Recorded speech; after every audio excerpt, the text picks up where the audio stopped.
around, tired of myself, tired of this town.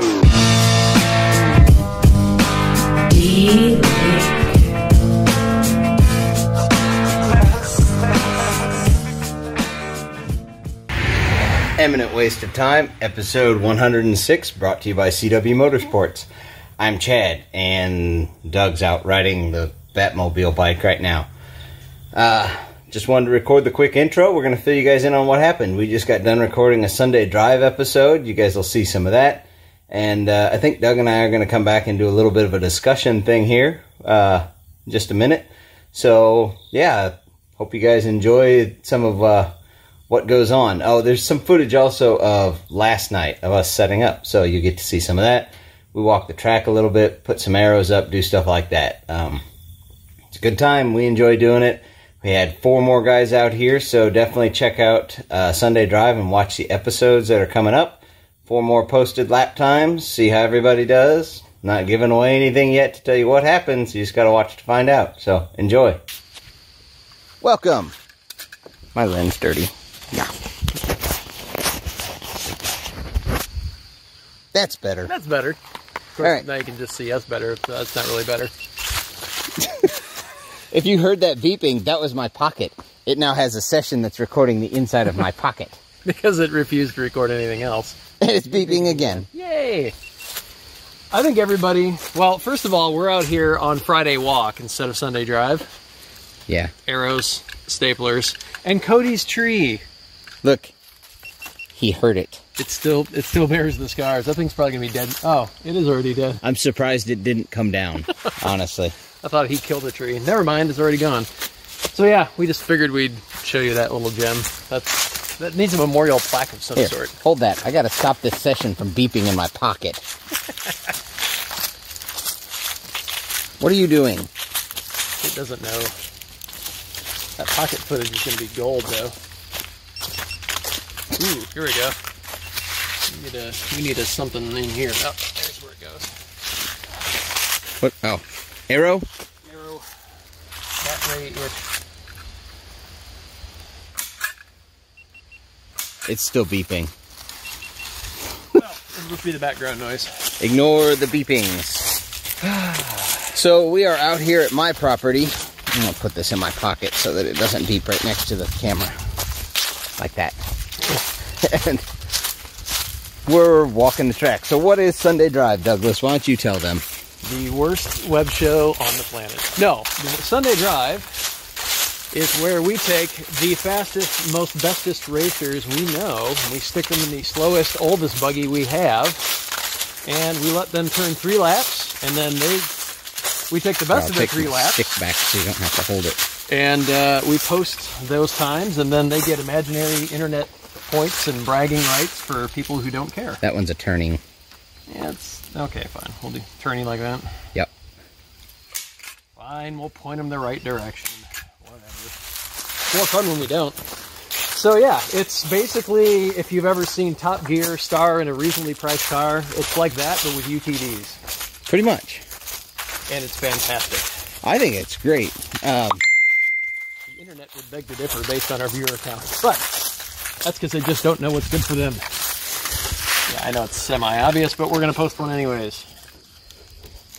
We just had, if you guys heard that ding, I don't know if you did, but we just had another Sunday Drive contestant confirm that they will be here. Haha! Sucker. I mean, that's awesome. Chump. So yeah, we're just walking the track. I learned something new today that I had never known before, that slugs like arrows. Yes, they do. They eat the paint off of them. So I'm trying to figure out why these arrows we have are missing paint, and I don't have a good example here. There's no arrows in this section. They all got taken down by wind and rain, I'll assume, or by my nephew. Either one. But it's slugs. They eat the paint off these things. So You'll see the arrow there, but there's nothing left but a white sheet of cardboard. Yeah. Yeah, they can figure that out. Let me get on here. If they lose this track, they're really trying. Yeah, this is not a super difficult track. I'm going to try and mute without getting my hand in front of the camera.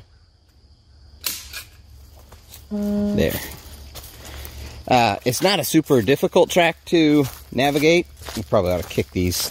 No, it's designed to set consistent, quick lap times. I mean, you have to know how to drive. You can't just show up here with zero experience and expect to do anything fantastic. But if you have any driving experience, it should be easy for you to set your best possible lap time. Yep. Well, the best possible lap time in the slowest possible machine. I mean, when we're talking slow, we're talking Razor 800, but we're not even talking 800S. This thing is carbureted. Right. It's got the crappy shocks. It's not fast. And the carburetor is a little funky on it, so the throttle is really more of an on-off switch. Yeah. There's not much going on. Do we need another one there? I think they can figure that out. Yeah, it's pretty obvious where the track goes. So yeah, it's actually a ton of fun. Everybody has a really good time doing it. I'll show you guys what we're seeing. So you can see what we're talking about with the track. It's wide. It's very wide. I run my XP Turbo down through here at, I don't run it at full speed, but I am by no means close. No. And it's really, really super well groomed. You've taken a lot of the little, there's a couple whoops and a couple bumps, but you've done a pretty good job of taking most of that out. Yeah, what I actually did was before we started the first filming, I came out here with a grader box on a tractor, and I drove this for probably 3 hours, just grooming the track. That was arguably faster than the Razor. Yeah. So the track is pretty flat. There's a couple grooves in it in some of the corners, but honestly, nothing that benefits anyone really. If you've raced any kind of XC before, then this is a cakewalk. Oh yeah. But like it's designed so you can set your best lap time. It's also designed. You like that tree? Ooh. It's nearly not there and only half there up there. Wow. I had this one good hit from the old Sunday drive buggy from coming down. Yep. But it's also designed so that we can keep the buggy together, because we don't have unlimited funds to just keep throwing parts at this thing if we make the track really difficult and people wipe it out every lap. I've kind of told everybody, I want you to turn a fast lap, but please don't destroy the machine. We did destroy the clutch. Ooh, I have no staples. I have staples. Nope, I got them. Oh, you got them. I have the session in my pocket that just keeps beeping.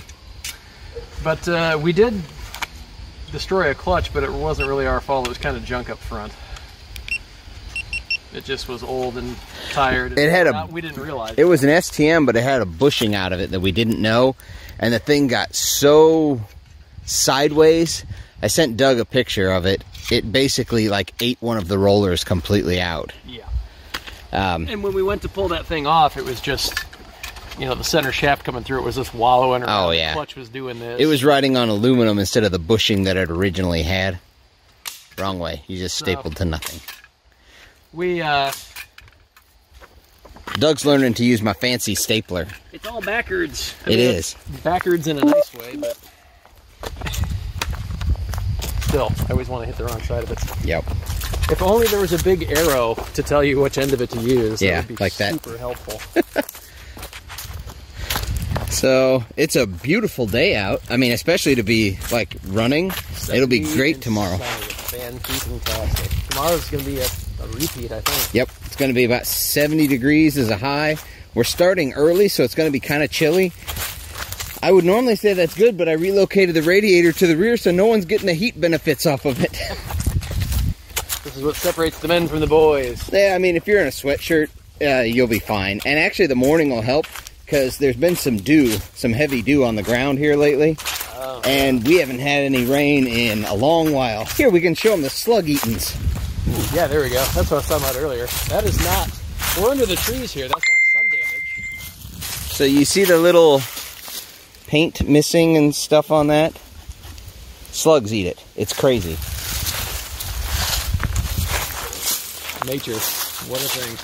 But yeah, you'll come through and like early in the morning, a lot of times you'll see a bunch of slugs on it. So does this mean that we're environmentalists? Yeah, we're feeding slugs paint. We are keeping the slug population alive.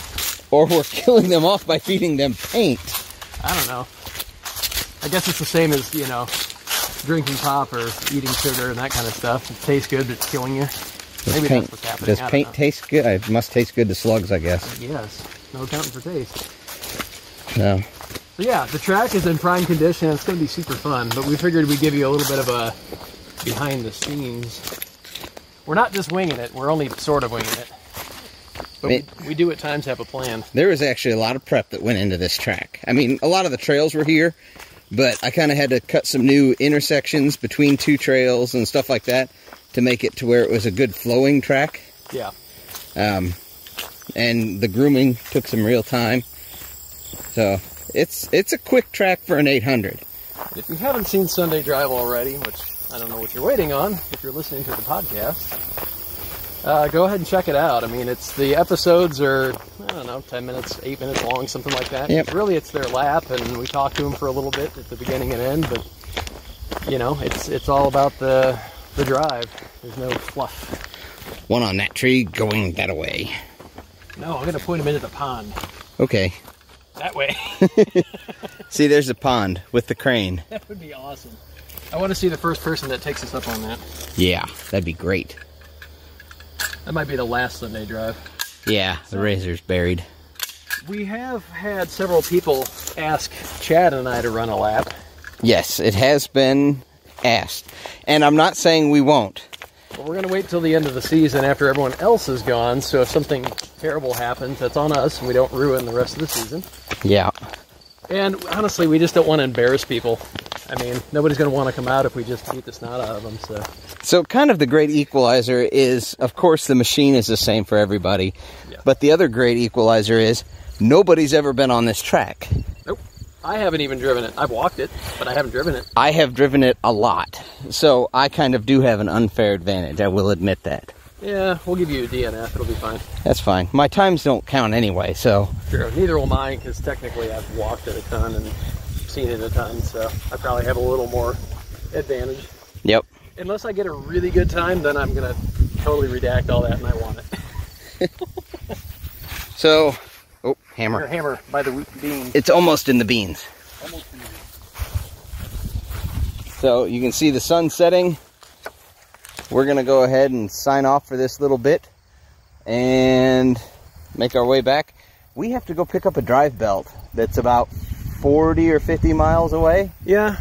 It was supposed to be only 4 or 5 miles away, but it didn't happen for some reason. Let's walk as we talk. We'll go back this way because we still have to check the opposite direction. Oh, yeah. I guess we got to let them get back, don't we? Yep. So the way the track's configured is you start down a chute through the woods, and then through a series of conniving turns, you end up going back through the same chute the opposite way to finish. But it worked out that way in part because of the way the land is, and in part because of our timing here. It just made sense. Right. I could have made it with my land. I could have made it a loop, but I didn't want to make it a loop in particular. Yeah. I wanted them to double back and start finish the same place. That way the timing hit the same, and it's also less track I have to cut and less track I have to maintain. That's always a win. So it's what, 1 point something miles? It's like a mile and an eighth, a little bit, right? Maybe a little more. People have been running it in about 3:15 on average. Yep, just over 3 minutes. I think a 3-minute flat lap time is possible. I think so. I don't know if it's possible by someone like the Sunday Drive guys who are just coming in and have never been on it. And who we've told to not wipe Don't break it. out. Yeah. I think a 3-minute lap time is possible. It would be about the fastest you could do. I think Cody probably would have been pretty darn close had he not hit that tree, pushed the front bumper in, and then he drove kind of gingerly until he realized it wasn't really broken, and then he took off again. Right. But I think if it wasn't for all that, he would have been darn close, because he was flat moving, and Matt Rowell ran a 3:08. Yeah. I think there's 8 seconds to be saved somewhere. Yep. Matt Rowell is fast, and to be fair, he only had one lap because he broke the belt on the second lap because of the clutch we mentioned before. It ate that belt alive. And so he really only got one lap. And every person who drove got faster each lap. Yes. So I think Matt would have had a 3 flat. I think he probably would have been knocking on the door of it. So if you have any interest in running the Sunday Drive track, We're probably not going to be filming anymore this year, but depending on response, there'll probably be a season 2 next year. Yep. The track's already here, so we don't have to make it. We just have to re-groom it in the spring. And if you have any interest, get a hold of us. Definitely. We would like to know that you have some sort of buggy experience. So. And also what we'd like you guys to do is, if you're watching it, go share it to your favorite Facebook pages. Comment what you like about it, stuff like that. I can share it. I can do that stuff. If you hate it, share it with somebody you really don't like. Yeah. Torture them. Whatever gets us views, we don't care. The problem is, if I share it, it just doesn't get very far. Yeah. It needs to be you guys sharing it. So. Because of course we like our stuff, but It's because I'm awesome. You are awesome. That's why I drive 3.5 hours down here just to hang out with you and staple up arrows. It's fun, isn't it? It is. What else am I going to do with my life? All right, we're going to sign off now. We're about back. You guys have seen, I don't know, what, roughly half the track? Just about, yeah. So, that's what we got. See ya. So you just ran a couple laps. What are you thinking? This is a lot of work. A lot of work. Give me back in my RS1. All right, you ready to take off now? I suppose. All right, get it.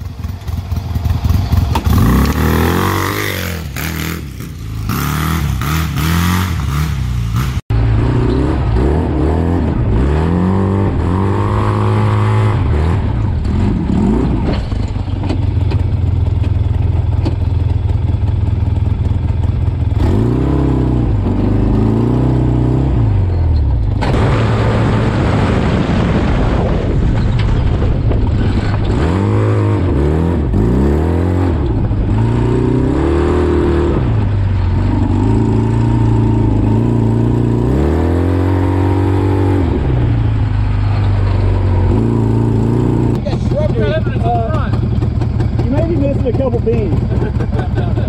Nope, found them. Yeah, I came across coming back from the farm and it unloaded. You could just Start swapping the back end around. If you leave them on there, I'll put them back in like a ball. Okay, here, man. Well, as you can see, I more or less survived my excursion on the Bat bike. Actually, no, it's a great riding bike.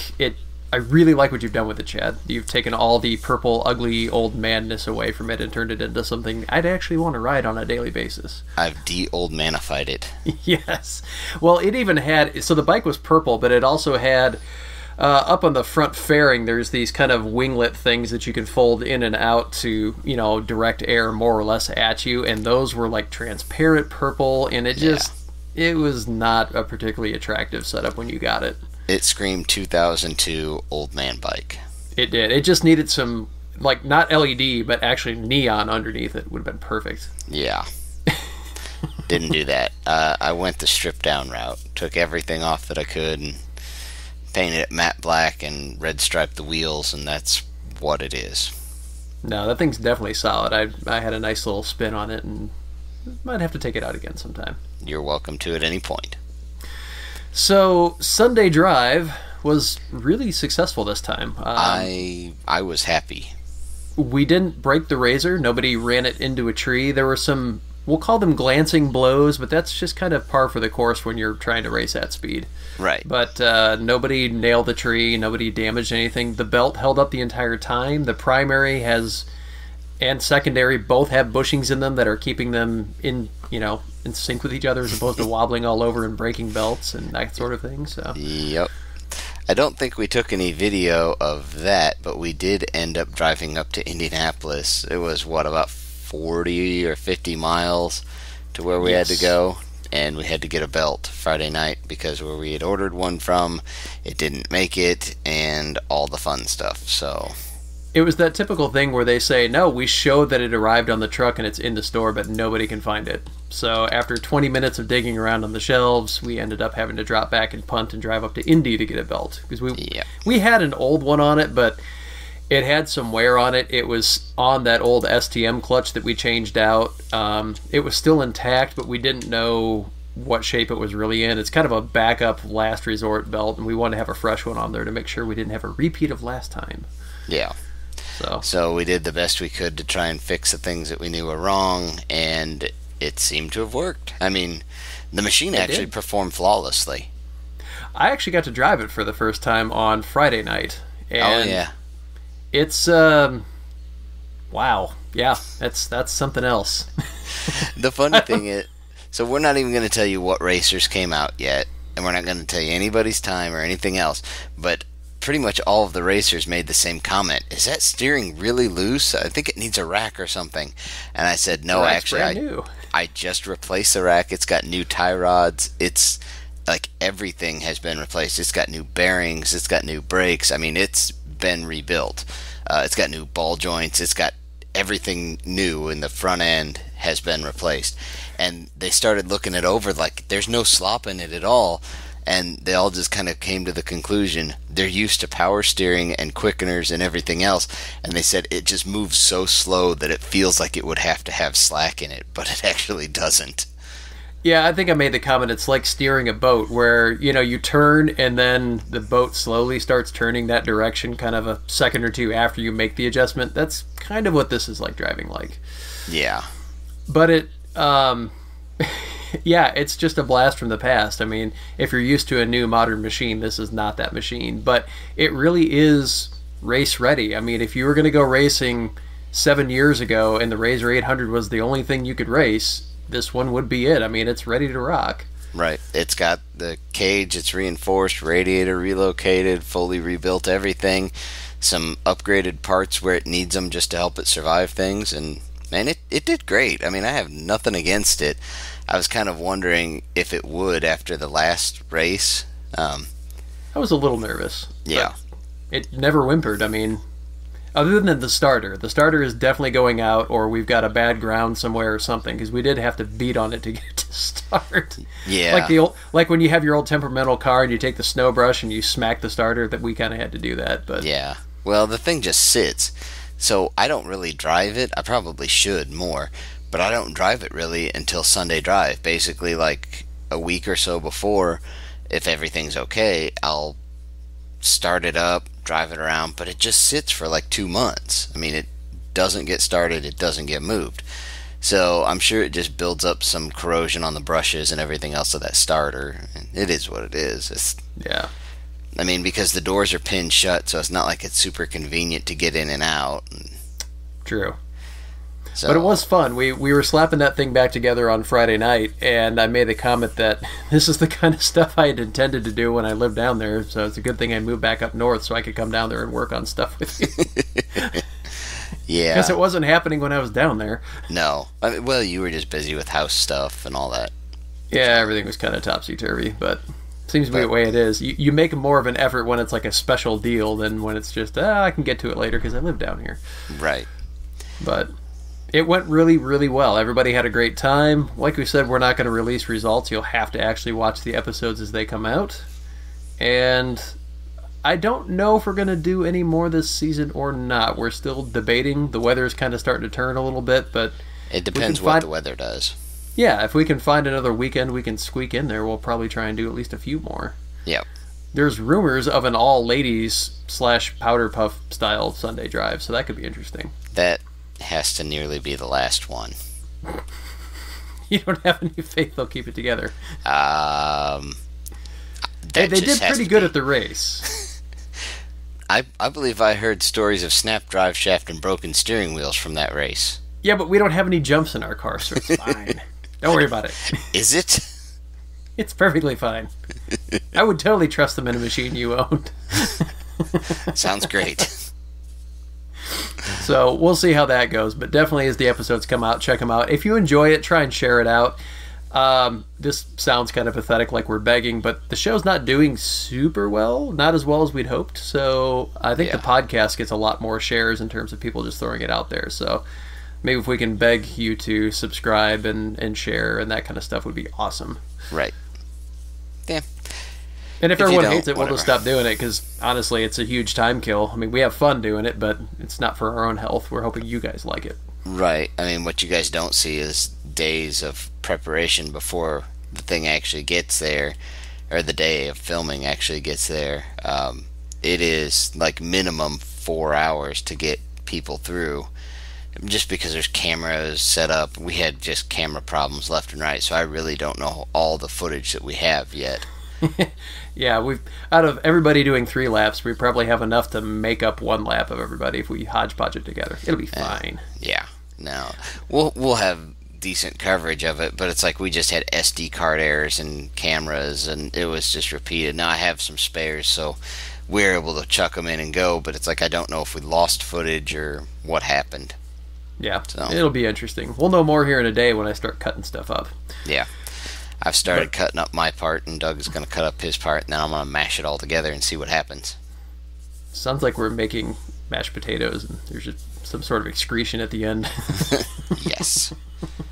That is the Anyways, best way to put you it. got to drive the new Pro XP. I know we've talked about it a little bit in terms of, what we were excited about from the specs and everything, but you actually got some seat time in one of these bad boys. I did.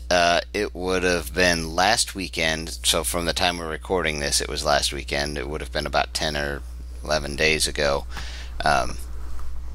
If you guys are listening on the day of release for this. But I got to go down to Brimstone, and Polaris was set up down there with the Pro XP, and they had demo rides.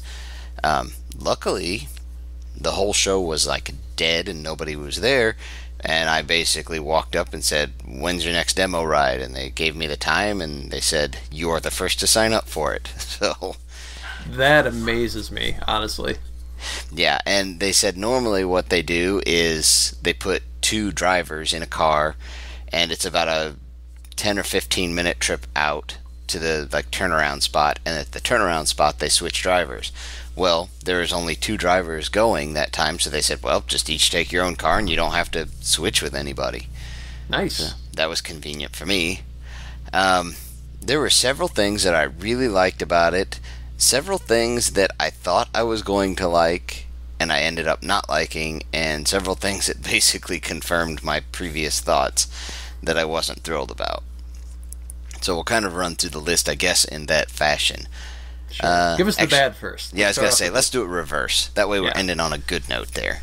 Here we go. So the bad things I didn't like, the first thing that comes to mind is the seating position is good and bad. The bad thing about it is exactly what I expected.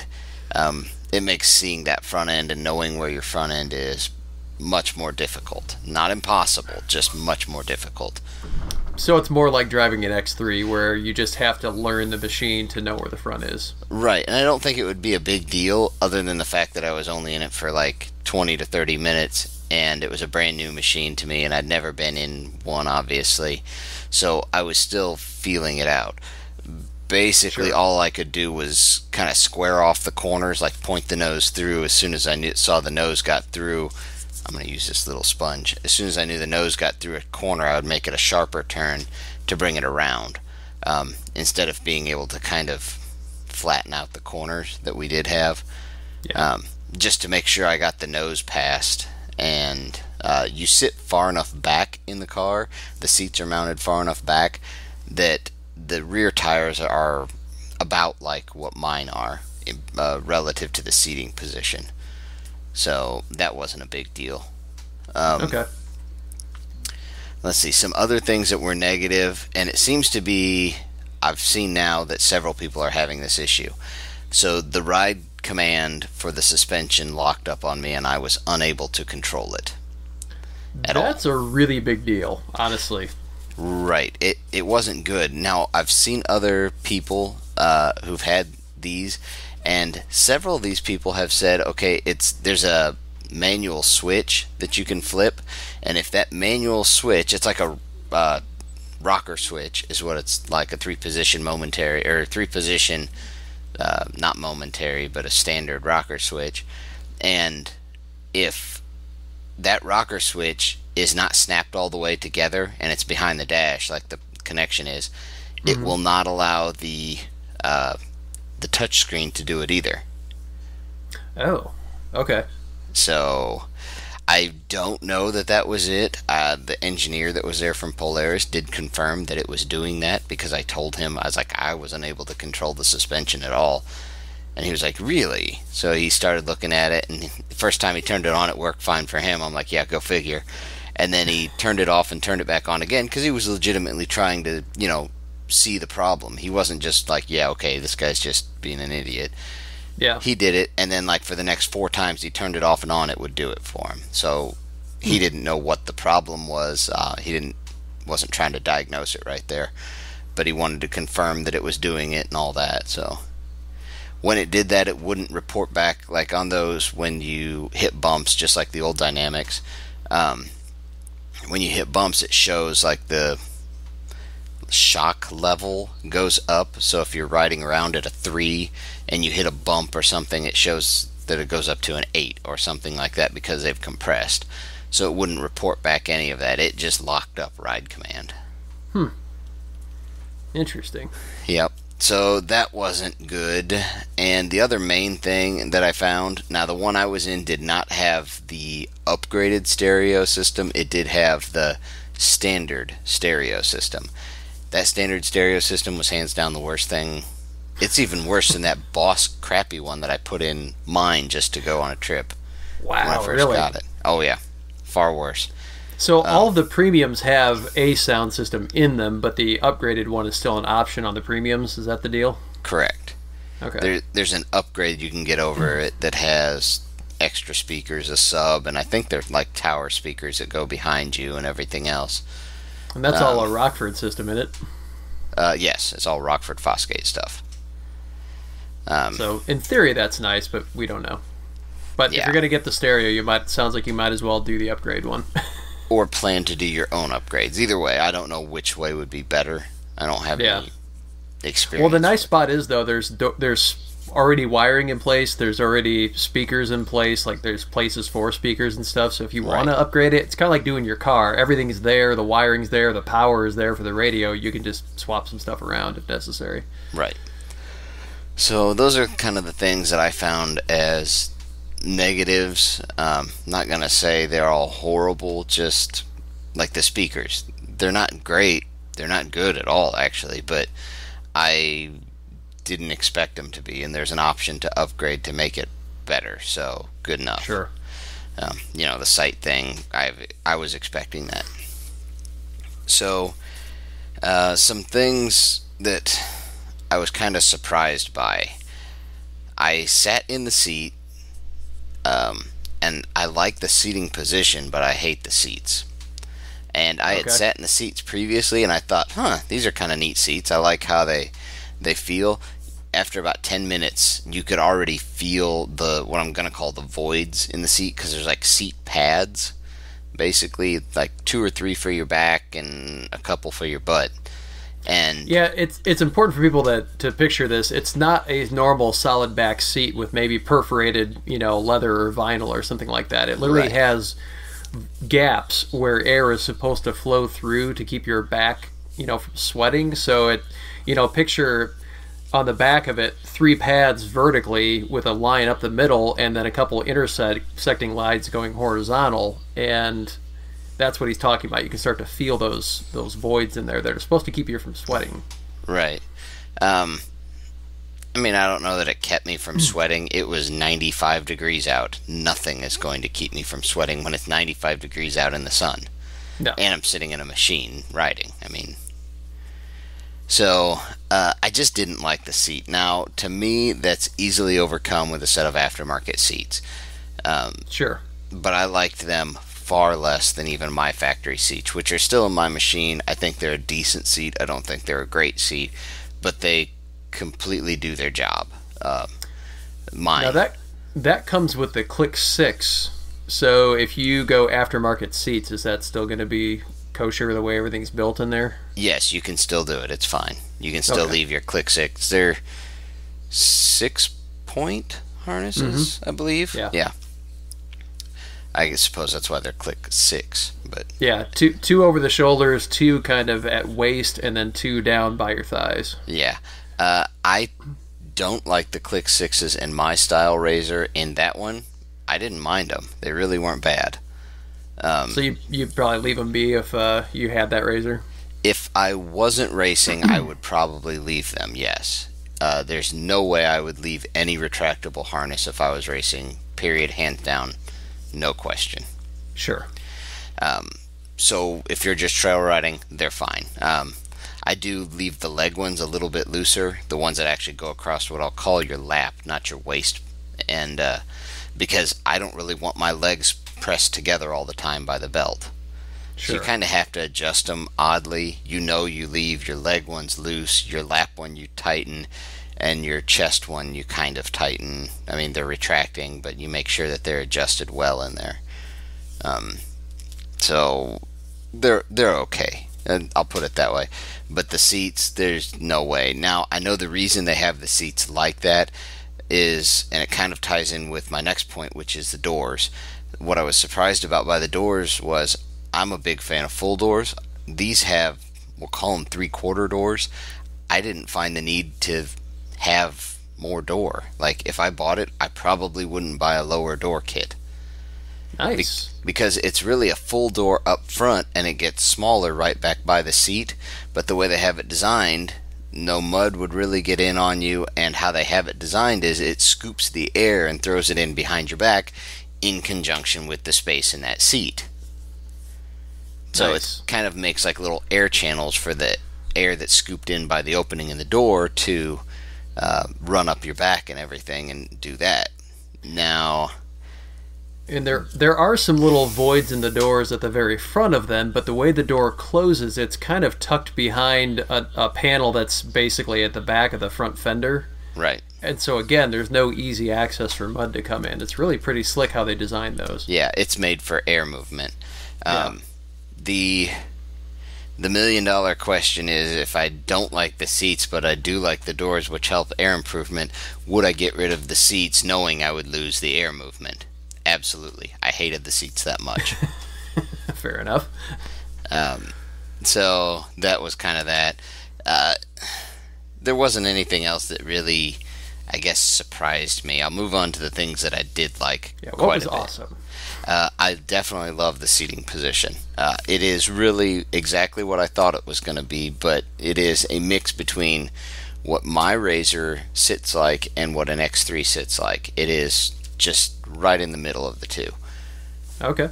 So I really do like it. There's more, you don't sit on top of a seat as much like mine. You sit more in the machine and your legs go forward like an X3, but not as low.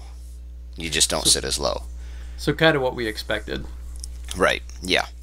But I did like that. I just liked the overall feeling of it. I think it's a good compromise between pure race machine and a trail machine.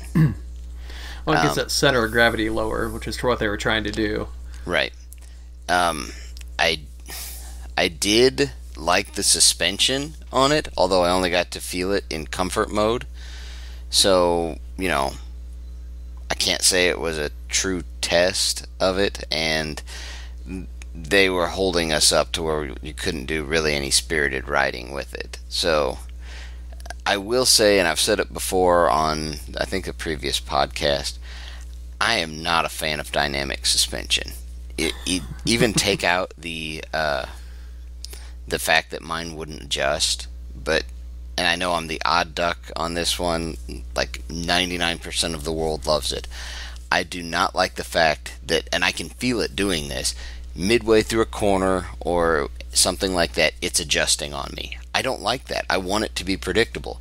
I want it to feel the same going in the corner as it does coming out, so I know how it's going to act. But it just doesn't do that. That might be something that comes with experience with it, but then again, it's kind of that question of, do you want to put in the time? Because nobody else currently has a system like that on the market, and I'm not even really getting an inkling that Can-Am or Textron or anybody else is really interested in doing it. So it's kind of unique to Polaris, and do you want to put in the time to get used to just that system?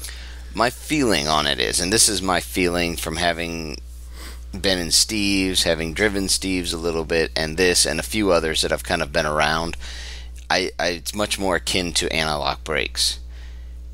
You can't stop as fast with anti-lock brakes as without them if you're a good driver. But if you're not a good driver and you don't know how it's going to react, then the analog brakes will get you to stop faster. Sure. It takes the skill out of being able to drive, is what anti-lock brakes do, like knowing how it's going to slide or whatever. Yeah. In my mind, dynamics is exactly the same. It takes a skill out of knowing how to set up a suspension and knowing how to drive your machine with the suspension that it has, and it just is like, we'll compensate for you to make it okay. But it just is kind of okay. I don't think it'll ever be great. Yeah. But barring that, if you, let's say you bought a Pro XP, you don't like the dynamics, you could pull all that out in theory and just have, you know, Fox shocks in there or something. And part of whether you like a particular suspension setup has to do with the geometry and a lot of things that aren't adjusted. They're just the way the machine is. So right. It sounds like what you're saying is, if you really didn't like dynamics and you pull them out and put a really nice set of Fox podiums in there, it would be still a really super nice machine. Oh yeah, I had no problem with the geometry because I can feel how the geometry was working on it, and I didn't have a problem with that. Yeah. I just don't think the dynamics is for me, because everyone I've been in, I kind of have the same complaint. It's changing underneath me, and I don't like that. I want it to be the same. But it did ride good. I mean, it's just, it changes, and I don't like that. That's me.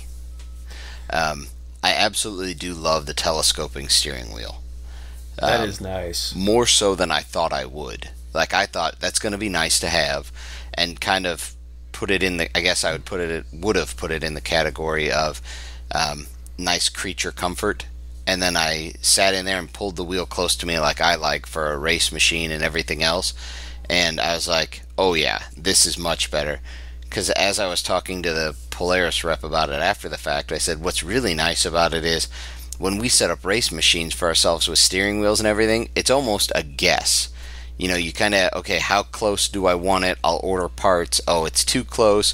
It's not close enough. I need a spacer. I need, less spacer. I need whatever.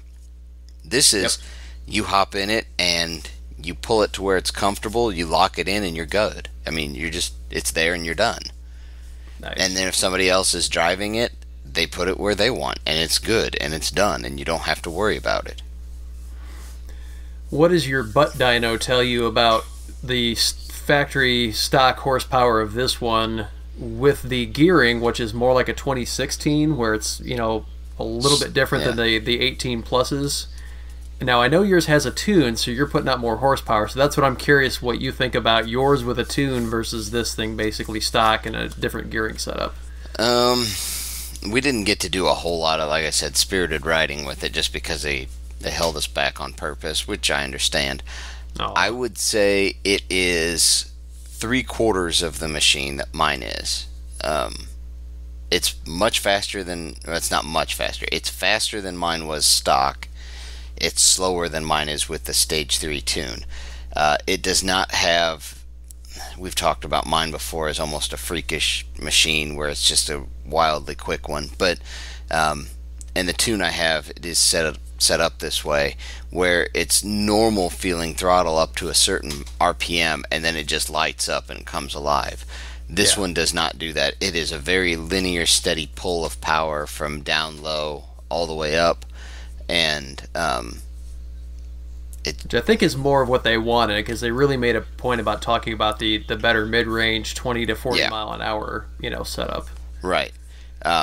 It seems to come out of corners really well. Out of the hole, it's a standard turbo feel, where probably not quite as quick out of the hole as an NA machine, but that 20 miles an hour or so, it'll take off great. I really did like the power. I thought it was a good even mix of power, and I am to that point, or I think we're all to that point, where you don't really need much more power than what a lot of these are putting down, unless you're going in the sand a lot or something that's eating your horsepower up. But for XC racing or woods riding, it has all the power you'd need. The only reason you'd really want to tune is if you wanted to change when the fan came on or some parameter like that the factory is set. Gotcha. But I was happy with the power for sure. I mean, I thought it was great. So the $1 million question here, would you rather have that Pro XP or would you rather stick with the machine you have now? Or let's do it this way. You're going out 2020, you're buying a brand new machine. Are you buying the standard XP Turbo? Are you buying the Pro XP? Or are you going with the Turbo S? Like, if you based on your experience with the 3, which one would you get? All things being equal. The Turbo S is not the machine for me. It's too wide. Yeah. I have no option to narrow it enough to fit where I'd need it to fit in many cases. So that one is out. I really think I'd get the Pro XP. Okay. I think the few drawbacks are nothing that couldn't be overcome. The seating position I would get used to. I don't see that as a major problem. The seats, they can be changed. I think they will sort out the ride command locking up. I'm not super concerned about that, and maybe it's just a switch on that one. I think the shortcomings can be addressed. I'm not a big, I listen to music a lot. In a side-by-side, I do not. I just never really do. Yeah. So the stereo, I don't care. My ideal machine would be the base Pro XP with the ride command without the dynamics. And a Stage 3 tune. And a Stage 3 tune. Well, yes, at some point I'm sure I'd want to do that, but for straight out of the gate, I mean, I don't think it's bad. You'd be happy for like a week. You're right. I need more power. And I'm going to make an EP prediction right now. This machine, I think, will do fairly well for them, and I'm going to make an EP prediction that within a year we're going to hear an announcement about a Pro S. It wouldn't surprise me. Yeah, they're going to make some sort of wide format machine out of this. It wouldn't surprise me if they go that route. It would make a lot of sense. Let's just put it that way. Yeah. So. Well, that's about all the time we've got for this week. It's been kind of a hodgepodge of a show, but honestly, with our schedules, it's kind of amazing we're putting anything together. Yeah, you're not wrong. I'm getting ready for all kinds of big things and trips and just, yeah, lots going on for me, and I know lots going on for you. You're about in your new house. Is it tomorrow, isn't it? Tomorrow. By the time this airs, I actually will be the owner of that house. Congratulations on all the mirrors and Thank you. The orange and the blue sinks. I will do the first podcast from that house in the room with I'll have all the mirrors behind me. It'd be fantastic. Nice. So I don't think you've got any trivia. I don't think we've done anything remarkably stupid, so we'll probably just close this one down, and we promise we'll do a little more prep for the next one, unless we don't. And then we won't. That's your guarantee from us. Yep. We do want to say a big thank you to all of our sponsors. Of course, CW Motorsports, our title sponsor. If you need any part for your Razor out there, they are the ones to see. And up to and including an entire rebuild for your motor. They do a absolutely fantastic top to bottom rebuild of motors. They ship it to you in a container with a prepaid shipping label to send your core motor back. I mean, they've got everything sorted out. You literally swipe your credit card, get a motor, put your old one in the tub, ship it back, done. You don't have to figure out any logistics. It's fantastic. And the prices have more than once surprised people at how cheap they are. Yeah. And they're not using junk parts to get it that cheap. I mean, they're using factory spec or better parts to rebuild these motors. And best warranty in the industry, too. Yeah, so if you need anything from that, or maybe you just need a tie rod end or something like that, I mean, they can take care of you on any of that stuff. They also have a huge selection of used parts, so if you're looking for a cheap upgrade, maybe you blew out the front diff on your Razor 800 because you've been letting other people drive it through the woods and recording their times, they can get you that front diff you need. Yep. We've also got TGM Off-Road. Again, great group of people who just love to ride, love the whole UTV scene. And if you're looking to get your feet wet into UTVs, I can't suggest enough that you go sign up because they're happy to answer questions. Used to be a pretty Viking and Wolverine centric group, but man, everybody there is riding everything now. So yeah, it's whatever you got, mix. They don't care. Just go hook up with them.